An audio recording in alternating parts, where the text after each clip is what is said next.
Thank you, Chairman. So it's no secret that,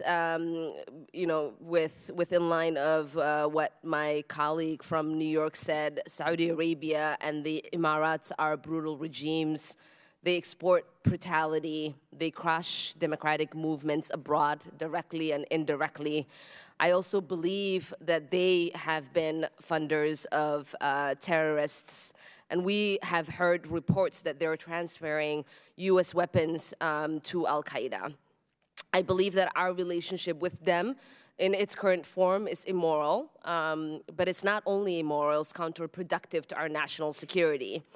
I believe in trusting them to protect our needs and protecting us against terroristic threats is like trusting a thief to protect your shop. This administration selling them billions of dollars of weapons is dangerous and it's outrageous. Doing so is open disregard for the will of Congress and the American people, slap in the face to our democracy and our values. Twice in the last 25 years, Saudi Arabia and the Emirates have invaded Bahrain to crash democratic uprising. The Saudis actively supported the Egyptian coup in 2013. In April of this year, the United Nations finally believed they were on the verge of negotiating peace in Libya. This has instead collapsed into a civil war. Haftar has waged his bloody campaign with Saudi backing and Emirate weapons. More recently in Sudan, Hemeti visited MPS in Jeddah, and shortly after that, him and the Janjaweed immediately began murdering democratic protesters by the hundreds.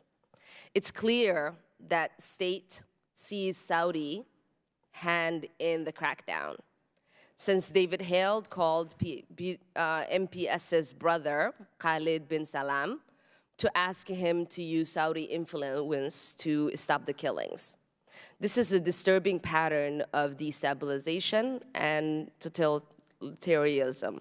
Backing the Saudi and the Emirates is backing war crimes and crimes against humanity. Providing them with arms is complicity. So I ask you, how can we make sure that U.S. weapons do not end up in the hands of the Janjaweed? How can we ensure that U.S. weapons aren't being used to murder political protesters in Sudan? Congresswoman Omar, thank you. As to our partnerships, and you mentioned Saudi Arabia and the Emirates, and there's some other partners that are either developing or devolving in some cases. All of our partnerships on a security sense, including some that are economic, are predicated on our interests, on U.S. interests. But that's not new. That's not unique to this administration or the previous administration or back to the time of Washington. We develop partnerships because of what works best for U.S. interests. Mm-hmm. It doesn't preclude us, though, from holding partners accountable, not just on human rights, access to civil society, but also holding accountable on protecting our interests. And so when we're either provision of a weapon system or a capacity or a certain kind of sustainment, with that comes a relationship. So it's a long-term investment. That is what makes us unique to our adversaries. To the question of how can we assure that this partnership can be trusted to protect us from eventually having some of our weapons end up in the hands of terrorists is my question, and making sure that it doesn't go into murdering political protesters in Sudan. Because what we have seen is that our weapons have been used to assault schools, bridges, hospitals. In places like Yemen, we've seen the Saudis' involvement and their footprint in Libya. We've seen their involvement and footprint in Somalia with Al-Shabaab.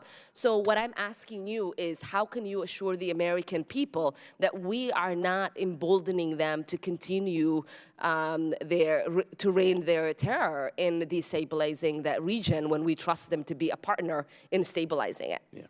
Saudi Arabia has been a long-time security partner in the region for almost 40 years. It does not and never has precluded us from accountability on the front end of the process, not just on Saudi arms transfers and security cooperation, security assistance.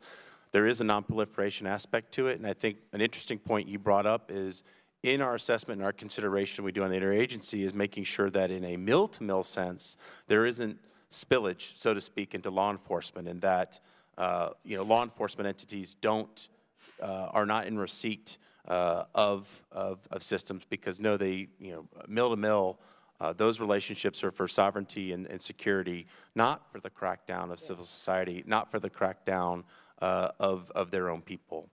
Secretary Cooper, my time's up. What I will say is I don't believe this is the case of spillage.